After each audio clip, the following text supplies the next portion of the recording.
వాల్మీకి మహర్షి రామాయణంలో ప్రతినాయకుడైన రావణుని మనకు అరణ్యకాండలో 32వ సర్గలో శూర్పణఖ దృష్టి నుంచి పరిచయం చేస్తారు. శూర్పణఖ రావణ మందిరంలోకి వెళ్ళింది. ఎలా ఉన్నాడు రావణుడు చెప్తున్నాడు. సాదదర్శ విమానాగ్రే రావణం దీప్త తేజసం ఉపోపవిష్టం సచివైర్ మరుద్భిరవ వాసవం. మరుత్తులు అనే దేవతాగణము చేత సేవింపబడే దేవేంద్రునిలాగా మంత్రులచే సేవింపబడుతున్నాడట రావణాసురుడు. ఆసీనం సూర్యసంకాశం కాంచనే పరమాసనే రుక్మవేది గతం ప్రాజ్యం జ్వలంతమివ పావకం.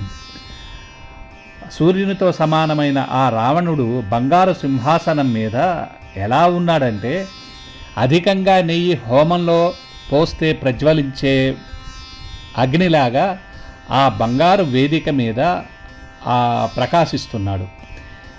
వింశద్భుజం దశగ్రీవం దర్శనీయ పరిచ్ఛదం విశాల వక్షసంవీరం రాజలక్షణ శోభితం.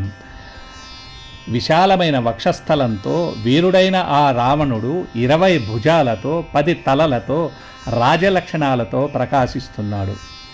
స్నిగ్ధ వైడూర్య సంకాశం తప్తకాంచన కుండలం సుభుజం శుక్లదశనం మహాస్యం పర్వతోపమం. ఆ రావణుని శరీర కాంతి వైడూర్య మాణిక్య కాంతి వలె ఉన్నది.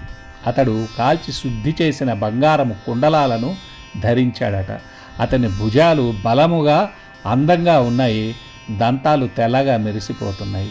ఈ విధంగా రావణుని వర్ణన ఉంటుంది.